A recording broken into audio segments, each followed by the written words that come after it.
Yan, maglalaba po ako. Ito sitwasyon ko rito sa Bicol.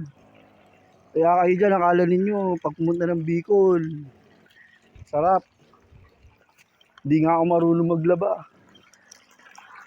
O yun, habang naglalaba, syempre, kailangan linisin mo rin yung equipment mo for safety eh. Puro pawis mo na yan eh. Hindi nga ako marunong maglaba eh. Akala ninyo, uy, Bicol, Bicol.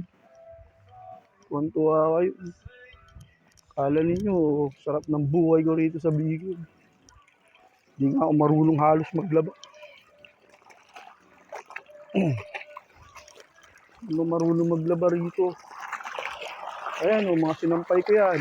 Ayun pa, yung brief ko, yung damit ko. Akala nyo, madali lang buhay ko rito sa Bicol. Akala nyo, kayo kaya rito. O, akala nyo, sarap-sarap ng buhay namin dito sa Bicol. Hindi. Kailangan mo paglabahan yung mga... Kailangan mo paglabahan yung mga brief mo, mga damit mo rito. Hindi naman marunong maglaba. Sabi ni Kuya, sige, magbanlaw ka lang dyan. Hindi ko alam kung saan. Basta nagbanlaw lang ako. Yan, babanlawan ko. O nga pala, may pool ako. Akin na yan. Ako lang mag-isa rito eh. O. Siyempre mga sampahin ko. Iba pang brief ko. Alam ninyo. Kayo kaya rito.